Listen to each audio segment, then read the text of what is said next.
पिछले साल की निस्बत आईटी और आईटी इनेबल्ड सर्विसेज की बरामदात ऊपर गई हैं, अच्छा नंबर है। लेकिन जो एक बहुत फास्ट पेस ग्रोथ नज़र आ रही थी पिछले 2-3 सालों में, लगता है कि थोड़ा सा उसमें कमी आई है। ओवरऑल एक्सपोर्ट तो नीचे है, लेकिन आईटी के अभी अल्लाह का शुक्र है पॉजिटिव जोन में। क्या वजूहत? जी, आईटी एक्सपोर्ट इसलिए पॉजिटिव जोन में है कि आई थिंक फोकस बहुत हुआ है इस पे, गवर्नमेंट का भी, आईटी सेक्टर के भी, अपॉर्चुनिटी भी बहुत है नदीम भाई। आई थिंक अपॉर्चुनिटी इतनी ज्यादा है, डिमांड जनरेट हो रही है, और पाकिस्तान का स्टिल स्ट्रेटेजिक एडवांटेज है। और आई थिंक टैलेंट भी आ रहा है हमारे पास मुल्क में, और डिमांड भी जनरेट हो रही है। आई थिंक इसको इस वक्त हमारे लिए एआई ने एक लेवल प्लेइंग फील्ड क्रिएट कर दी है, हमें इस अपॉर्चुनिटी का फायदा उठा के ग्रोथ आ रही है। और आई थिंक बहुत सारे छोटी कंपनियां, फ्रीलांसर्स, लोग सीख सीख के अपने तौर पे कुछ ना कुछ काम पकड़ के इंटरनेशनली काम कर रहे हैं, डिलीवर कर रहे हैं और वैल्यू क्रिएट कर रहे हैं मुल्क के लिए। आई think it's very encouraging right now. Asif साहब, जो सऊदी अरब, कतर, यूएई, इन ममालिक में बेपनाह अपॉर्चुनिटीज़ हैं। मैं बहुत सारी वेस्ट की कंपनीज को देखता हूँ कि अपने ऑफिस इस्टेब्लिश कर रही हैं। हमारे लिए वहाँ क्या सूरत हाल है? क्या हमें कोई रुकावट है या आसानी है? आई थिंक अगर आप देखें जो हमारी पॉजिटिविटी, अगर आपको रिसीविंग करने में, आपको मीटिंग्स करने में, आपको बात करने में, अगर आप वहाँ पहुंच जाते हैं तो आपको बड़ा अच्छी तरह से वेलकम किया जाता है। हम पाकिस्तान का एक अच्छा इमेज क्रिएट हुआ है वर्ल्ड में, और I think everyone knows that we have a talent, और ये टैलेंट को लोग यूज करना चाहते हैं। थोड़ी सी हमें जो आपने दुश्वारियों की बात की, उसमें डेफिनेटली मैंने आई थिंक पहले आपका एक प्रोग्राम में भी जिक्र किया था कि वीजाज जो हैं वो स्टिल इश्यूज हैं, अभी तक वो मसला पूरी तरह से हल नहीं हुआ। आई नो कि देर मस्ट बी कि कुछ इश्यूज होंगे जिसकी वजह से ये वीजाज ब्लॉक हुए हैं, बट उन इश्यूज को एक अलग करना, दो चीजों को, वो बहुत जरूरी है कि जो जो फॉर्मल सेक्टर है, जो हमारी जैसी कंपनियां हैं, और जो और भी बिजनेस पीपल हैं जो जाना चाहते हैं, उनके लोग जाना चाहते हैं। और चूंकि आईटी में सिर्फ पीपल बिजनेस है तो बहुत सारे लोग जाते हैं, बाकी एक दूसरे एक्सपोर्ट बिजनेस में आप एक दो लोगों को भेजते हैं।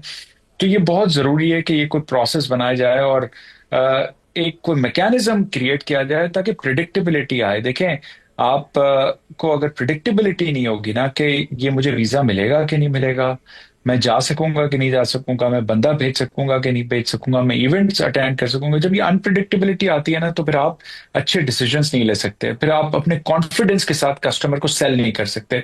देखें, यूएस में ये सिचुएशन होती है कि अगर कोई, हमें हमें नहीं पता होता कि हमें वीजा, अगर 10 बंदे भेजने हैं तो उनको बिजनेस वीजा मिलेगा कि भी नहीं मिलेगा। And we can't ask from government as well, because we know कि ऐसी चीज नहीं है कि वो हम जाके पूछेंगे और वो हमारे कहने पे या गवर्नमेंट के कहने पे यूएस के वीजास बहुत सारे मिले। बट जो फ्रेंडली नेशंस हैं, जो जीसीसी कंट्रीज हैं, जिनसे बायलैटरल रिलेशनशिप है, उन पे तो हमें कोई ना कोई मैकेनिज्म बनाना पड़ेगा, because this is our market right now, and if we miss that opportunity in these markets which, because Saudi बहुत इन्वेस्ट कर रहा है आईटी में, एआई में, आप तो सुनते ही होंगे एआई में कितनी इन्वेस्टमेंट हो रही है वहां पर। तो अगर हमने ये मिस कर दिया तो हमारे लिए बड़ा फिर we will be very behind, far behind. So I think ये दुश्वारी तो हमें जरूर सॉल्व करनी है, और I think everybody is working on it. मैंने, I think prime minister is very focused, IT minister, and I hope इंशाल्लाह ये इश्यूज रिजॉल्व होने अच्छा आसिफ, चाहिए, पीर साहब, और इसके आई ऊपर थिंक दे बात विल बी। सारे लोग कर रहे हैं। मेरी खुद बहुत सारे हुकूमत के लोगों से बात हुई और मैंने उन्हें पॉइंट आउट किया कि आईटी सेक्टर में ये वीज़ा इशू है, तो हमें इसके ऊपर बात करनी चाहिए। वहाँ पॉजिटिविटी भी है, लेकिन इसके बावजूद अभी तक रिजॉल्व नहीं हो सका। बॉटल नेक्स वहीं के वहीं खड़े हैं। यूएई का इशू आ रहा है, सऊदीज का आ रहा है, तो वहीं का वहीं खड़ा है। अभी वो उसको कुछ तब्दीली नहीं कर सके, हम फैसिलिटेट नहीं कर सके प्रोसेस को। सर, यही मैं कह रहा हूँ कि कोशिश, जो मैं जितनी भी बात कर रहा हूँ, और आई थिंक मुझे ऐसा नहीं लग रहा है कि कोई एफर्ट नहीं कर रहा, एफर्ट्स हो रही हैं। जो आपने कहा ना, रिजल्ट्स जल्दी आने चाहिए थे, वो क्यों नहीं आ पा रहे उसकी मेरे पास तो ज़ाहिर नॉलेज नहीं होगी, बट ये नहीं कह सकते कि एफर्ट नहीं हो रही है, लोग अवेयर नहीं है और इसको इम्पोर्टेंस नहीं दे रहे। आई थिंक इम्पोर्टेंस तो हर कॉरिडोर में दी जा रही है। सॉल्व क्यों नहीं हो रहा इसकी वजह, I am not the right person to answer. There may be and many other reasons कि क्यों नहीं सॉल्व हुआ, जल्दी क्यों नहीं हुआ, और अल्लाह करे अभी भी हो जाए। I think it's not too late, if we can, if we are able to solve now even, we will be able to catch up right. But इसको ज्यादा डिले नहीं करना चाहिए। अगर ज्यादा डिले किया और इसी तरह के एक दो क्वार्टर और निकल गए तो आई थिंक, मेरे ख्याल से तो महीने भी निकल गए तो बहुत तकलीफ हो जाएगी, we will lose the opportunity right. बहुत ज़्यादा पोटेंशियल है इस वक्त, और दुनिया सारी की कंपनियां सऊदी अरब का रुख कर रही हैं, और हमारी जी हुकूमत जी। को यूएई में भी और सऊदी अरब में दोनों को फोकस्ड एफर्ट करनी पड़ेगी इसमें। आसिफ पी साहब, जो आपका एक वो फोरम बना हुआ है जिसके अंदर हुकूमत को तजावीज़ दी जा रही है, वहाँ इसके ऊपर कोई कोशिश की जा रही? बिल्कुल लास्ट बिल्कुल की थर्टी जा फोर्टी रही है आई सेकेंड में। थिंक। जी जी बिल्कुल की जा रही है, इस पे भी कोशिश की जा रही है। और हमारी मीटिंग्स भी हुई, वर्किंग ग्रुप जो आप जिसकी बात कर रहे हैं, टैक्स का भी, आईटी का भी। और सारी बातें सुनी गई और आई थिंक बड़ा सब ने बहुत तवज्जो से सुनी और रिस्पॉन्ड भी किया। और प्राइम मिनिस्टर ने खुद नोटिस भी लिए हैं काफी।